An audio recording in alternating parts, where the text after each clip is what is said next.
My friends have become quite dumb lately, and I'm not very happy about it. I'll give you some examples. The other day, someone forwarded me something on Instagram, which is a photo of Einstein with the phrase, "Your vibe is your tribe," which is just clearly not something Einstein would have said. I had a child recently, and I was sort of explaining, just the beauty and the miraculousness of, human life, a new baby or whatever, to this friend, and they just looked at me really kind of seriously and were like, "Oxytocin," as if just like naming a brain chemical counts as kind of some kind of understanding or empathy for the most beautiful experience you can have in life. And, they tend to have good opinions, but they can't quite remember why they have opinions. It's as if they're kind of reading from like a kind of short list of acceptable statements, but there's no cognition or consciousness behind what they're saying. All of this is, I have to say, pretty depressing. And I went on a little mission to see if I could figure out what's been going on. And it seems as though things began, well, actually about 2,500 years ago when the book was invented. So obviously the book is a lot better than TikTok, but actually, if you read the early sources, people like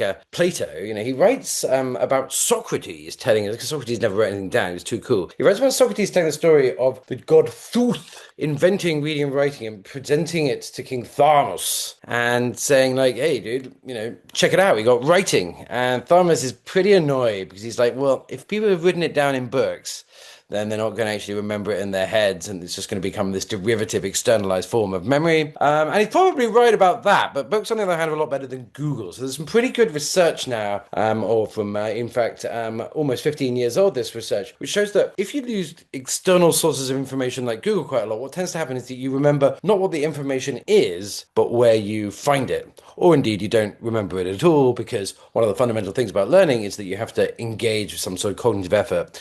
Memories are in some sense the trace of thought. And so if you just sort of look everything up, then you tend to maybe remember where it's found, but you can't actually remember the thing itself. And that shows up in my friends needing to refer to their phones to tell basic anecdotes about their lives. The other thing, which seems to have had quite a strong effect on my friend's cognition, is the news. Now, news is kind of okay. We see things that are new, but actually, there's quite a low correlation between new things and interesting and important things. And so, you go to news sites and the information refreshes, and you take another look. And there are a few problems with this. And I guess the two main ones I've been able to find out about. I mean, the first is rage gets prioritized over love. So, just anything that generates anger or outrage inherently is more attention grabbing, more interesting to our low level cognitive mechanisms than something which is more, less spectacular, perhaps deeper, more based in knowledge. And so when we're going onto news sites, we're constantly kind of boing, boing, boing, being hit by stuff which outrages us. Child benefits are being cut. Someone's filed a missile at someone else. Federer has lost again to Nadal, and so you get this stuff which gives you negative emotion, and that's obviously quite distracting.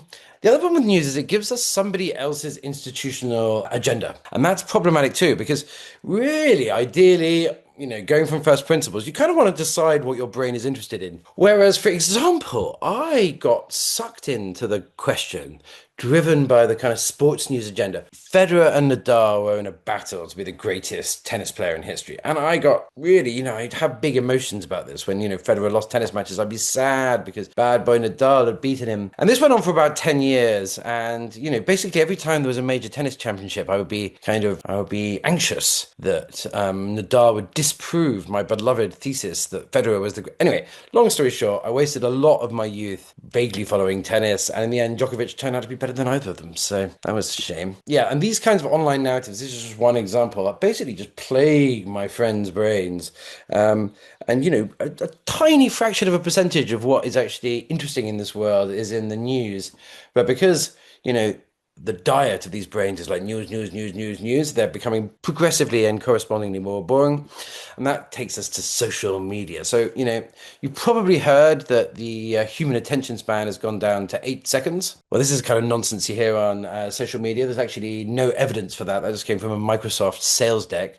But it's a kind of like unexamined factoid that now fills people's brains and distorts their minds from the possibility of understanding or relating original, new, and interesting things about the world.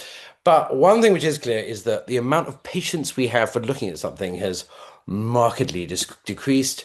I mean, for example, you have the work of for example, you have the work of Dr. Gloria Mark, which shows that, 20 odd years ago, we could look for a couple of minutes at something, and then it got down to slightly more than a minute. And today it's 47 seconds before we change screen. Maybe this is because we get bored and want to change screen, but that's the problem, isn't it? Is that if we cannot sustain our attention for more than a minute or so, it's actually quite difficult for like interesting ideas to actually enter the brain and become integrated and make us more interesting people. Um, and then social media is one thing, but then there's like TikTok style social media. And this is actually quite interestingly researched. So, what do short, vivid, um, potent, entertaining videos that then quickly change into a new video do to our brains? Well, this has been pretty well researched too. And one very interesting finding, which really makes sense to me, is that they take whatever intention you had if when you, for example, went onto your phone and they wipe it. And that's indeed what has been discovered. So, this highly engaging content does is that it degrades your ability to remember the task you began with. A bit like when you say, "Oh, I'll just go downstairs to go pick up, something from the fridge," and by the time you get there, you've forgotten why you were there. Well, similarly with video, you come onto your kind of, computer or your mobile phone thinking, "Oh, right, I better like send a message to my aunt." And then boom, you hit a video, and then you've completely fragmented and forgotten what's happened, and therefore you've become vapid. And so, final thing that I've noticed among my friends, which is very concerning and which does have a source, is like excessively centralized sources of information producing bizarre clusters of opinions. So, for example, I've got one friend who's like really skeptical of institutions, since all institutions are kind of bad. And he also thinks biohacking is really good. And he thinks like psychedelics and spirituality go together and they're the kind of our source of truth. And he believes that modernity has made us sick and that we need to go back to kind of being caveman like. And I was like, okay, well, this is an interesting cluster of opinions, fairly arbitrary, a bit like, thinking that, horseback riding is the finest way to spend an afternoon and that mowing lawns should be illegal and that, blah, blah, blah. Anyway, the point being, I then actually watched an episode of Joe Rogan and I discovered that this entire cluster of opinions had come from this single source of information. And it's natural, you have your kind of, medieval king, dispersing information to you every week, and the information has the same themes, which just happen to be the concluster present in this particular person's mind. But if that is your information diet, then of course you're going to end up with these arbitrary and unargued collections of thoughts, which is, obviously a bit problematic. All right, so what are we going to do about it? Well, how are we going to rescue our friends? Well, the good news is that certain patterns of behavior in the contemporary world actually seem to be doing quite a lot of good when it comes to learning. Audiobooks, people listen to audiobooks. That's quite good for getting information into the brain and not distracting you. And having conversations. So, like actual active, interested conversations is quite cool too. I'd say that is one of the key things for having a healthy diet.